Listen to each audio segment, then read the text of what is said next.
2025 has been a wild season thus far, producing some iconic moments such as Todd Kidd's back-to-back Ajax 200 wins, Diego Orkedi becoming the active Ajax Cup Series all-time wins leader in West Virginia, Shane Park scoring his first oval win in nearly 2,000 days at the Stoneyard, and Braden Bennett scoring his first Cup Series victory at Disney in just his 22nd start to snap Toyota's drought. If you want to cop any of those replica diecasts, head on over to Circle B Diecast /Plan B Sales and use coupon code ASCA to get free shipping on any orders $20 or more at checkout. Hello and welcome to another edition of the ASCA Weekly Podcast. I am your host, Charles Fallon, back in here with another episode. And boy, we had a hectic weekend out in Orlando and way out west in San Diego. We learned a lot about the Craftsman and Ajax Cup title fights as we're heading into the home stretch now. Obviously, in the back half of the campaign, only 6 races left to go in the Cup season, 5 to go in the Craftsman season. Like, we're getting down to crunch time. And we have races for Cup, obviously, until December 18th, and then Craftsman only has one more off week the rest of the year. So a ton of racing, a ton of things left to be decided. Both championships still very much up for grabs. It's far from over in both series, although it may seem like it's over in the Cup series. That's not quite the case, and we'll break that all down after that eventful afternoon in San Diego last Saturday. But yeah, let's get into it. But first, we'll shout out the ASCA's premier partners. We'll begin with Rowdy Energy. You already know, click that link in bio and head on over to Rowdy Energy. Go cop yourself one, help you stay awake throughout the rest of this podcast, as always. And then Circle B Diecast /Plan B Sales. If you want to buy a replica diecast of the one that Todd Kidd has now won 3 straight events in 4 total races in 2025, head on over to Circle B Diecast /Plan B Sales and use coupon code ASC at checkout for free shipping on any orders $20 or more. So shout out Rowdy Energy, shout out Circle B Diecast /Plan B Sales, and yeah, let's get into it. So obviously, Todd Kidd, what more can you say about this guy and the run that he has been on to kick off the second half of the season? And I will preface what I'm about to say later on in this episode by this. Todd Kidd has 4-time champion Diego Orkedi on the ropes. I don't think there's any denying that. I don't think you can look at what happened in the race on Saturday and not think that Diego isn't on the ropes right now. I mean, this number 9 team is working on all cylinders. You'd have to be hard pressed to think of the last time that they made a mistake.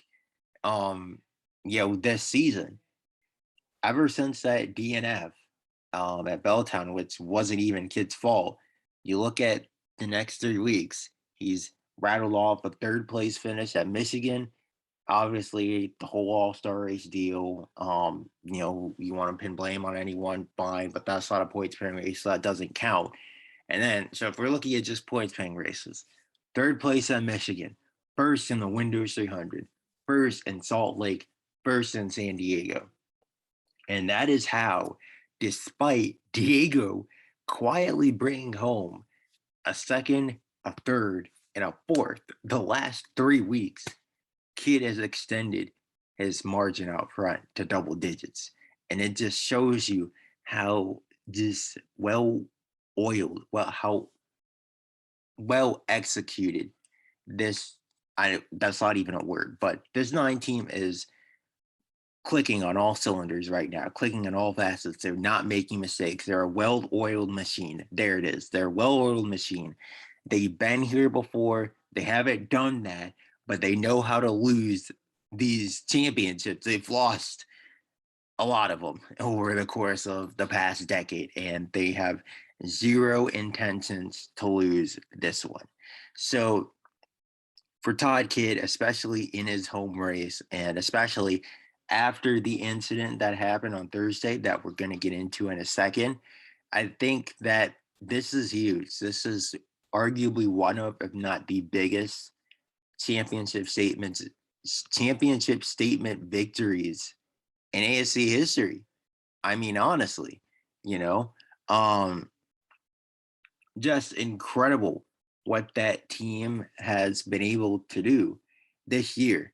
And I don't think we've ever seen Kidd. Obviously, he's been an elite talent for a long time, but he has really, I think, over the past couple years, stepped his game up to another level. And if he does not bring home the championship this year, it's now or never, man. Because I think that this is the peak, the tippity top of that 9-team championship window, especially with Kidd. He's not 30 yet, but he's approaching it. His 30th birthday will be next year. He's not getting any younger. And when you go on a run like this, you got to capitalize on it. And especially, like I said, they have Diego on the ropes. You can see cracks starting to forming in the reigning champions team. They need to pounce. But first off, let's go over all the things that Todd Kidd accomplished. So, with his win on Saturday, we'll begin with the fact that he's just the third driver in the ASCA's modern era to win 3 straight races, neither the Craftsman or the Cup Series, joining Randall Woods and Cameron Atwood.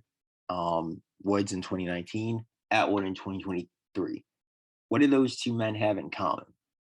They both won the championship the year that they won 3 straight races.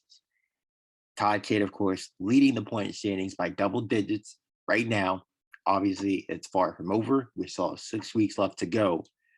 But I'd say that's certainly a good sign for Todd Kidd that he's amongst drivers that have won the championship, when they've gone on such an insane run like that. He just scored his milestone 15th career Ajax Cup victory, becoming only the 8th driver to do so in the sport's history, tying Tico Bowden for 7th on the series all-time wins list.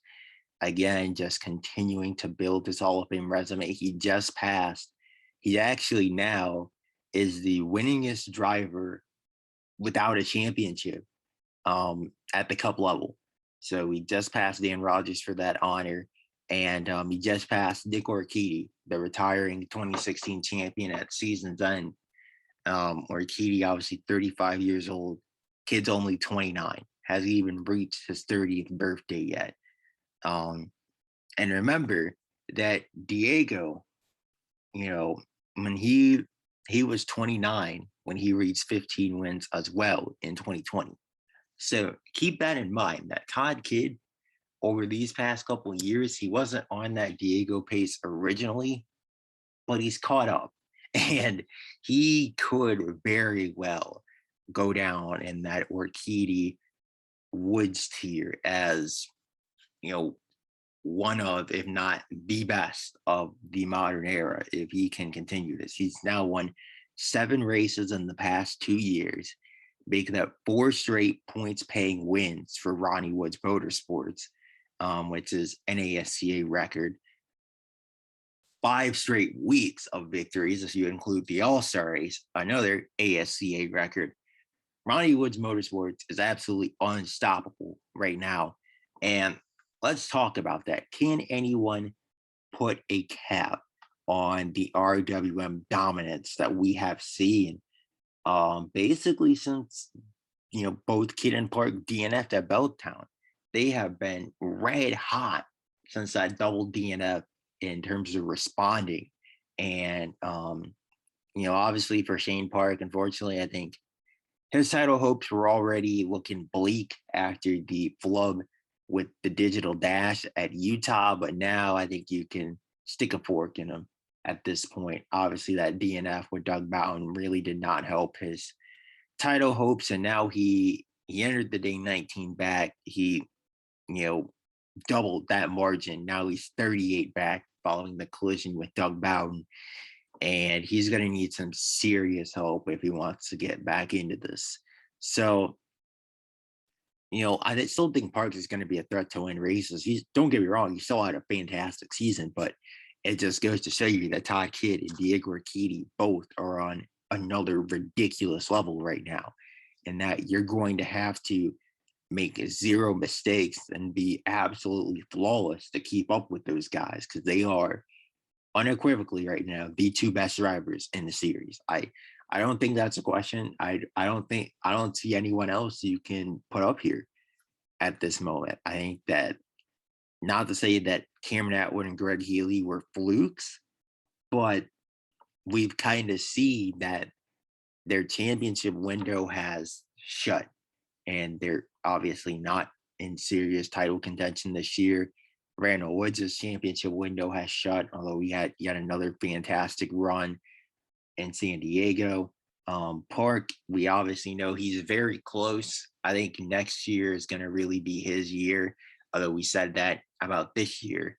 And he did win more races, but I think next year, when that 2014 continues to gather more and more experience being in these situations, in these title fights, I really think that they'll be able to capitalize, unlike they were this year, just too many mistakes on their parts, and that's what did them in.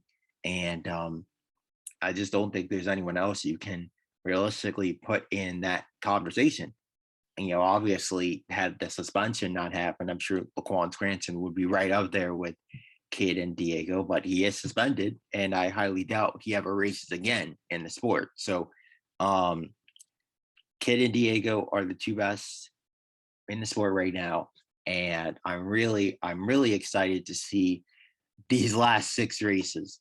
And I think that if there's anyone in this field that can stop Ronnie Woods Motorsports right now, it is Diego Orkedi. He's a 4-time champion, a 27-time Cup winner for a reason. Now, we'll talk about it more when we get to the Denver race preview. But what I question for Orkedi Bros Racing is, obviously the Cup Series is on the West Coast. They've been on the West Coast the last, 2 weeks. So they don't have time to go back to their shop and get in the simulator, get in the wind tunnel and see, okay, how is Ronnie with Motorsports so dominant? They don't have time.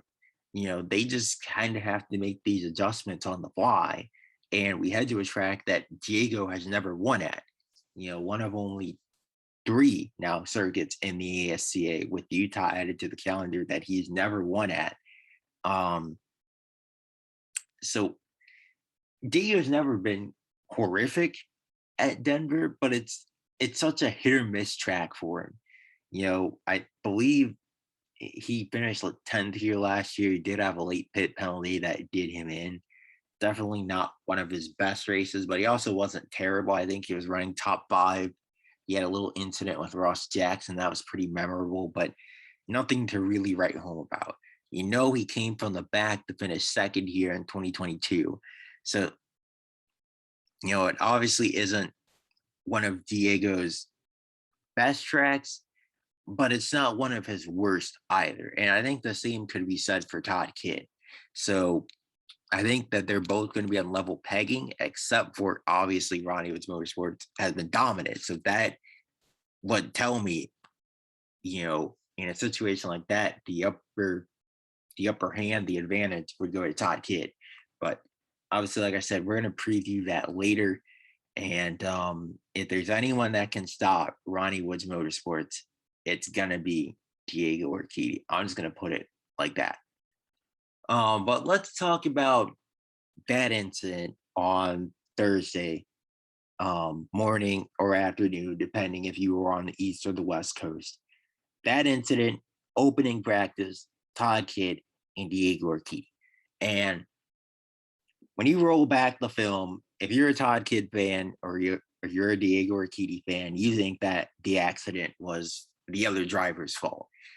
And to an extent, I agree. I think this was entirely an avoidable incident. Diego definitely brake checked Todd Kidd. You look at the telemetry, it shows that he brake checked Todd Kidd. But Todd Kidd also needed to be smarter in that situation.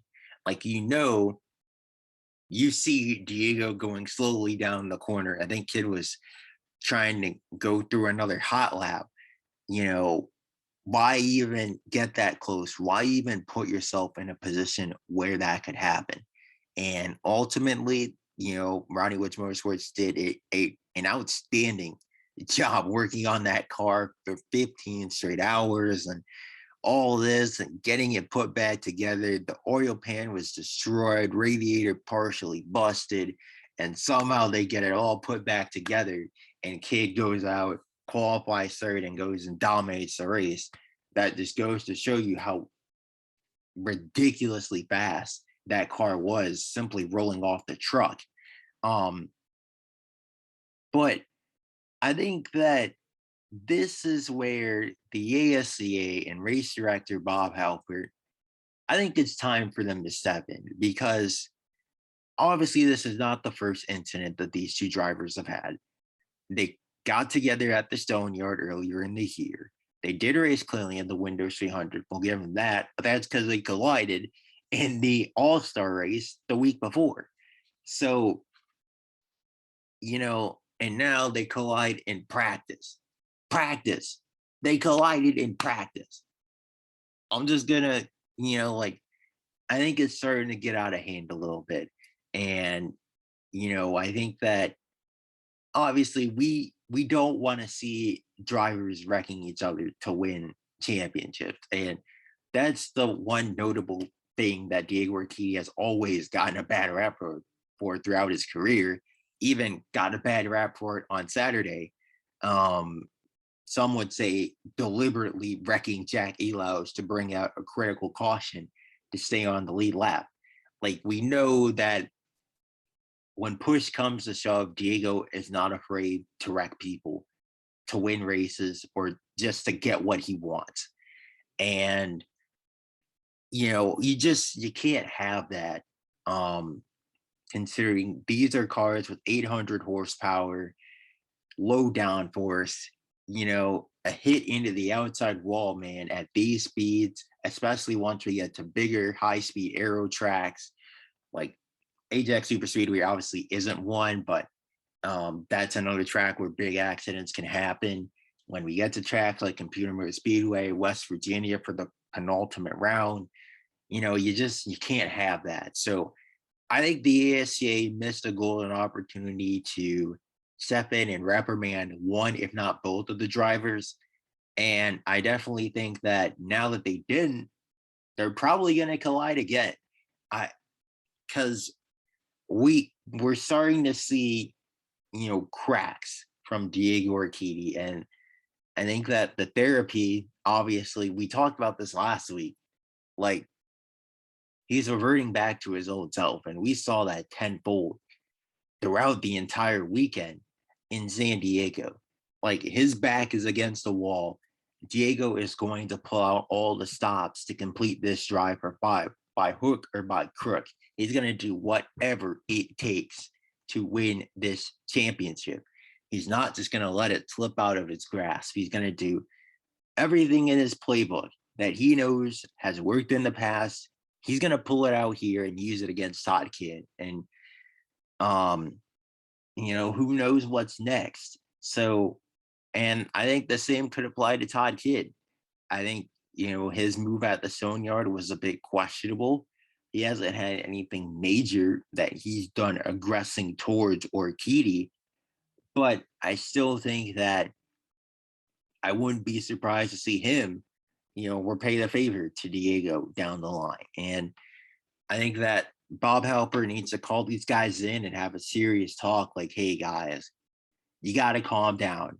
We want to see a great championship battle, but we want to see it clean and we want to see it fair.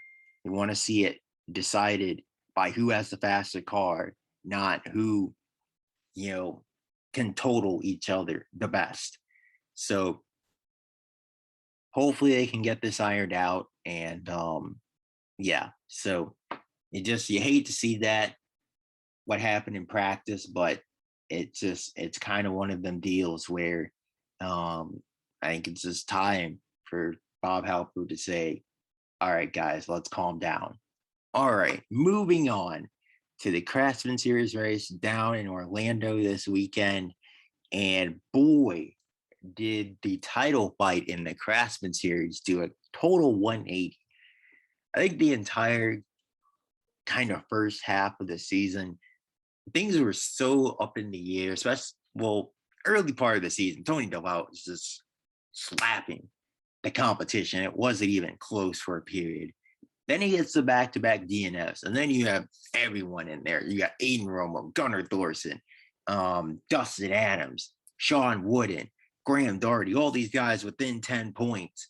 But then the Windows 300, I think, began to separate the men from the boys, and especially not the Windows 300, the CheatMyPC.com 150 began to separate the men from the boys. And especially these past couple weeks, we've definitely started to see our real deal title contenders emerge, and the pretenders have fallen to the wayside. And we know that with just 5 races left, it's going to be Tony DeVal, Sean Wooden, and Graham Doherty from here to the Checkers in Belltown on Friday night, December 17th. And for Graham Doherty, defending champion, this was a huge, huge, huge victory for him in Orlando. Huge win. He scores another pole position in qualifying. Doherty has been quietly incredible at qualifying throughout his career. On one flying lap, if I had to choose one Craftsman driver right now, it'd easily be him. And that's a good sign, because you know who else was incredibly dominant in Craftsman qualifying? Colin Ward. And we see the rookie season that he's had, even though he's had back-to-back rough races. But for Graham Doherty, qualifying on pole again for the 3rd time this season, but the past 2 times he has not converted it into a victory. Earlier in the season at Disney, he led the opening 29 laps, but he kind of fell off, lost the lead to Nick Painter, and was really a non-factor the rest of the night.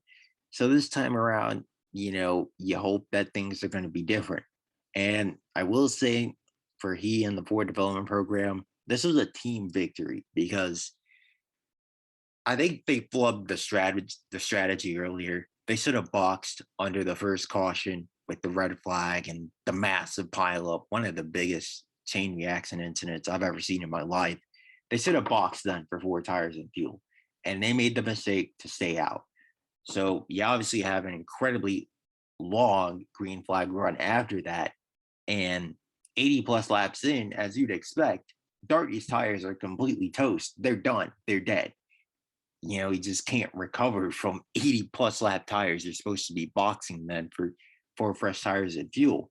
And Will Moon, on slightly fresher tires, tracks down Doherty, takes the lead, and Doherty was in danger of losing second to Sean Wooden when the caution luckily came out for, ironically, a tire blowout from Jordan Reynard.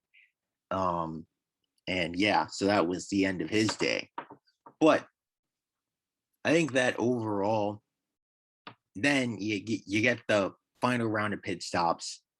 The money stops, as they say, and Doherty's pit crew proves why they won a championship a season ago. They get their 19-year-old the lead back, and the rest is history. Doherty's able to execute on the restarts as he did all day long. Drives off, bends off Sean Wooden, ice cool under pressure, which you love to see again out of a young driver, especially one that's going to be taking over such an iconic seat as Nick Orkedi's as just a 20-year-old next year. And 4th career win for Graham Doherty is in the books, and he shaves down his gap back to DeVal from 18 to 9. And it's certainly safe to say he's right in the thick of it now, as is Sean Wooden. And that's the tough part for a rookie like Tony DeVal. Like, you have a rough race, in quotes, I should say, because he was inside the top 10 all day. Sure, he did get lapped briefly, but he bounces back, he recovers to 7, and he still loses over half his points lead.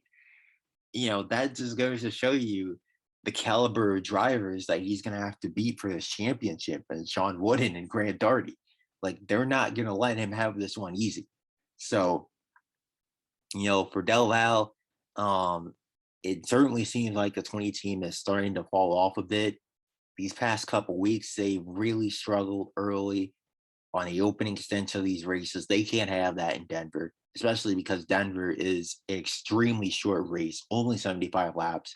You'll be lucky if they even box once in that race. It could go completely green from start of the race to the checkers, so you don't need a box to make it all the way in Denver. So it's just they gotta start races better. They gotta clean some things up. And then especially when you consider it's Ajax, after that, the super speedway, anything can happen there, literally anything.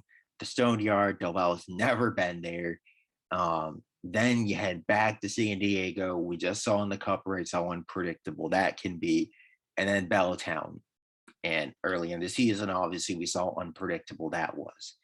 So these last 5 weeks are far from a guarantee for the 20 team. And to not have that points cushion that they have had over Sean Wooden, that would concern me, because we know Wooden has been in these title fights pretty much every year since he's come back into the Craftsman Series in 2021. Like, he's been there, he's done that. He's a Cup veteran. He's won a bunch of these Craftsman races. He's won 2 Cup races. He's won at the highest level of the sport.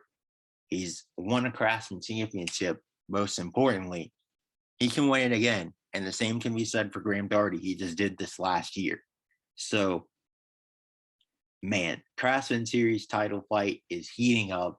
And let me just say, I am here for it, man. I am 100% here for it. So here's a kind of impromptu discussion I wanted to have based on the results of the San Diego race. And you'll notice we kind of talked about this a little bit earlier, but we haven't mentioned Cameron Atwood or Greg Healy much at all discussing San Diego. And I think it's time to officially say that their run of dominance in these short track races, it's over. It's done. They've been figured out. And I think that an underrated aspect to why Healy and Atwood have won so many of these races, obviously we know they're incredibly talented drivers. They're Cup champions. They're Windows 300 winners. You can't take that away from them. They both have double-digit Cup wins. Like, not just any driver can go and do that and win 10 races and a championship and a 300 in their careers. They're mega talented, but they have had a lot of luck in these short track races. And that's something that they just haven't had this year. Obviously, you go to Orlando, Healy ends up sliding into Atwood, drove it too deep in the corner, but they both had either a slow pit stop or a pit penalty in Healy's case. Belltown, Atwood did win that one. Healy was up there, but just on the outside lane for the final restart, that pretty much did him in. That's, unlucky, kind of bad luck. And then this race, both of them, more bad luck. Healy just nowhere to go, just a passenger, a victim. When Park and Bowden got together for the 50 millionth time, he had nowhere to go. And then for Cameron Atwood, I mean, can it get any worse than blowing a tire while running second with 5 to go? Just cuts it down, ran over something. I'm not exactly sure what it was, but he, not a fault of him by mismanaging them. He just ran over something. That's just rotten luck. And that, plus I think the fact that Snoots Enterprises and TJ Brammer Racing I think their focus is completely locked into 2026 right now. Like, we talked about it earlier in the season when we asked if their championship windows had closed. These are B-level teams. They're not on the levels of a Ronnie Woods Motorsports or an Orkidi Racing. They are not those powerhouses. They don't have the money, and they damn sure don't have the money. CJ Barrymore Racing doesn't when they're paying Cameron Atwood $12 million and Chris Barrymore $11 million this season. I think that getting Barrymore's contract off the books will really help Atwood, kind of bounce back in 2026, especially if they can hit on the turbo hybrid engines. But for Greg Healy, I think I'm a little more concerned. They did the crew chief swap. That hasn't really seemed to work. They're not dominating at these short tracks. Healy's never been a good road racer. He's been hit or miss on these bigger tracks. He's currently getting beaten by his teammate as it stands, well outside the top 10 at points.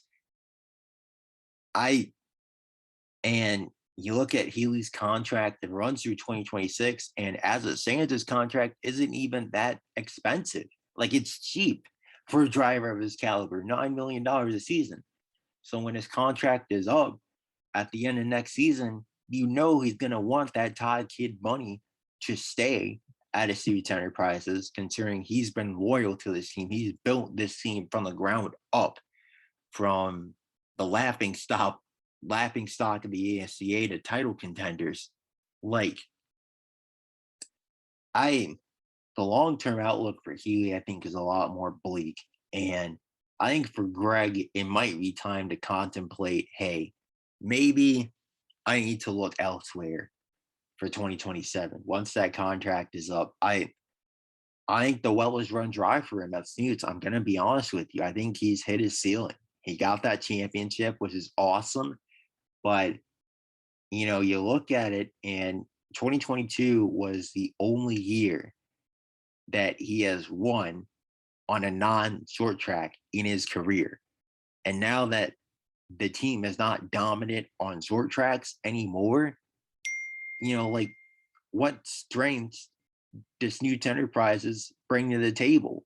Now we're kind of seeing Healy regress back to the mean, where he was during his rookie days and his sophomore days. I think that the league has figured them out. They figured out whatever they were doing on these short tracks. Healy's not getting the same luck that he was during his dominant stretch.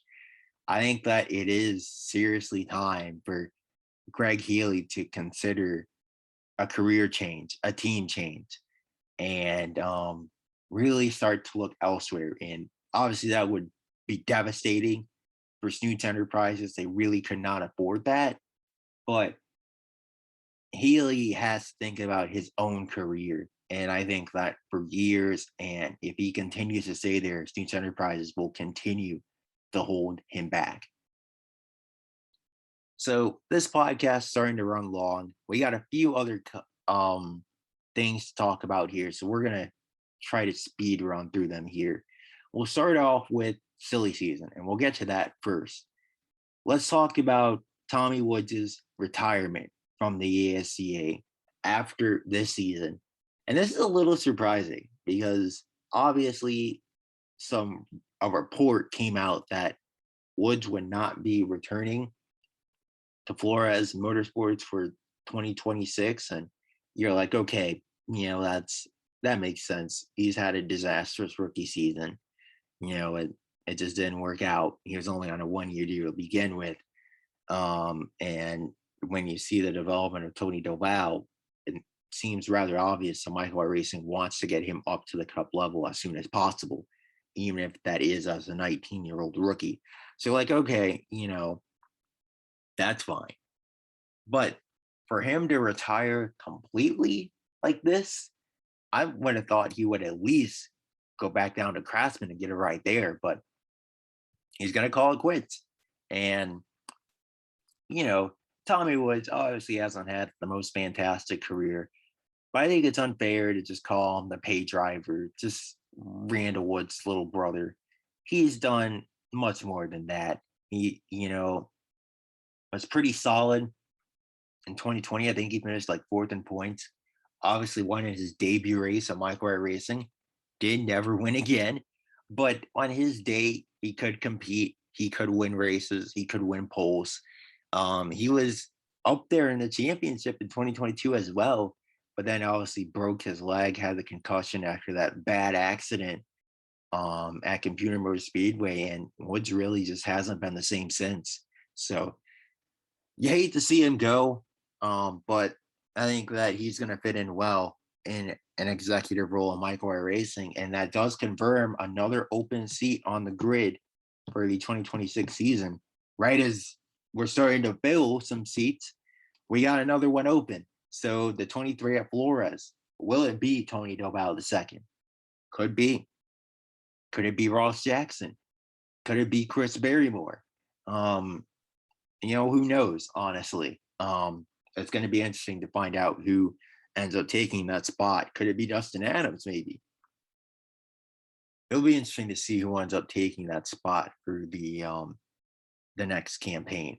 But then let's talk about Dexter Andrews Motorsports a little bit. And I think the biggest story to come out of all of this is that even despite his legal issues and him not being, confirmed to the 42 for next season, the team, Dexter Andrews Motorsports, plans to stick by Laquan Scranton during his court case and really, just stand behind their superstar driver. So we'll see how that works out.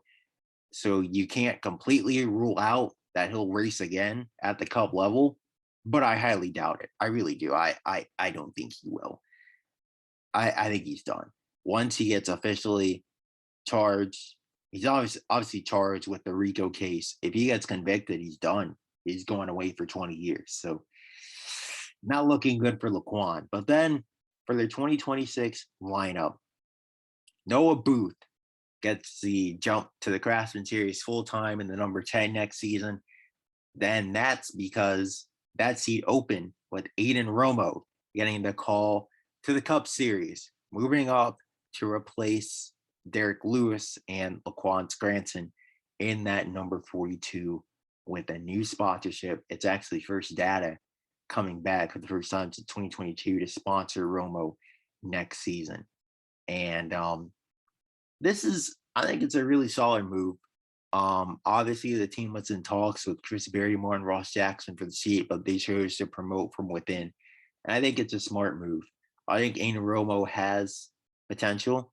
I don't know if it's potential to compete at the Cup level. You question if he's just kind of standing out because of longevity on the series and Craftsman. But he did win a race after all. He's proven that he can drive these short tracks. He's had his moments. He's had his flashes. And you got to at least respect the development that he showed from his absolutely awful rookie season, competing with Alex Dennis for last every week, to sophomore season, nearly won that race at San Diego, nearly won that race at Disney, just some critical errors by him and the team and pressure situations, and then they finally break through in Orlando this year. I think that Romo has shown enough development to deserve this seat. It's only a 2-year contract. They're only paying him $1 million a season. I do like the gamble, honestly. You have a young driver in your pipeline. He's only going to be, 22 years old next year. Give him a shot. See what he can do at the Cup level. If you're not spending too much on him, it's only a 2-year deal. If it doesn't work out, oh well. Get him out of there. Try again. But, and if you can get Laquan Scranton back in the 42, obviously you got to take that opportunity. So we'll see. I think it's a solid move for them. And we'll see how Romo does competing full time in the Cup Series next season. Should be fun as the rookie class continues to grow. And now we're hearing rumors that Ronnie Woods Motorsports could be announcing their lineup next week. So if they are, oh boy, that's going to be really interesting to see who they put behind the wheel that fourth entry next year. Now let's talk about the final race in the West Coast Swing, Denver. is upon us. And obviously, Todd Kidd is the storyline. He's going to be the heavy favorite. Vegas has all their money on Todd Kidd. And he's, why wouldn't they? He's got an opportunity for history. He has not lost the point-spreading race since signing his contract extension. He's been ridiculous. He's been unstoppable on the West Coast swing. Ronnie Woods Motorsports has been unstoppable during the West Coast swing. It's just right now they are the team to beat, obviously, and especially the 9. They have not, like I said, I can't recall the last time that they made a mistake as a team. Maybe you go back to Orlando, but they were just slow that race. They didn't really make any mistakes. I think you have to go back to probably the Stone Yard for that one. So they've been flawless as of late, but I'm not just going to hand him a record-breaking win on a silver platter like that. I think Diego is going to bounce back in this race. I don't know what Orkedi Bros Racing can do. Obviously not going back to their shop. They're stuck on the West Coast. But Diego's a reigning champion. He's a 4-time champion. He's beaten Todd Kidd in these situations numerous times for a reason. He's going to get something figured out. Orkedi Bros Racing is a dynasty for a reason. They're going to get something figured out. And I trust them. I trust him. I trust Ellen Price. I know that they've had their differences, their spats. I don't care. I trust them to figure something out. And we'll see if they're able to do that. And then in terms of the Craftsman Series, it's the opposite. I trust Sean Wooden. I trust Graham Darty, more than I trust Tony Doval. So it actually kind of is the same situation. I think the points leaders could be in for a rude awakening this weekend, and we could see the championship swing back. I think in Cup, obviously, it's much less likely due to Kidd's double-digit lead, but in Craftsman, I certainly think that Sean Wooden is due for a win eventually. I'm going to pick him to win this race. Why not? I know Cup drivers are back this week. I know Bowen and Barrymore in the field. Why not? I'm picking Sean Wooden to win this race. As for the Cup race, you're hard-pressed to pick against a Ronnie Woods Motorsports driver right now, but I don't think it's going to be Todd Kidd. I think Diego is going to bounce back. He and that team, they know what they need to fix. They know what they need to do. And that being said, I'm not going to pick them to win the race, actually. I think it's going to be Shane Park that bounces back and wins at Denver. But I do think Orkedi does best Todd Kidd. I think he nibbles on that deficit a bit. And I will say, don't be surprised if you see another collision between these two, because they've been going at it this year, obviously. So should be another fun one to wrap up the West Coast swing and really get the back half of the season down the stretch kicked off, heading back to these tracks for a second time for the last 5 races of the season. But yeah, that is it for this edition of the ASCA Weekly Podcast. I think we finally covered everything, a bunch of things to talk about. So I apologize for this running long for the 2 people that are still listening. But yeah, this is Charles Fallon signing out. We'll see you to recap all the action in the Mile High City next week.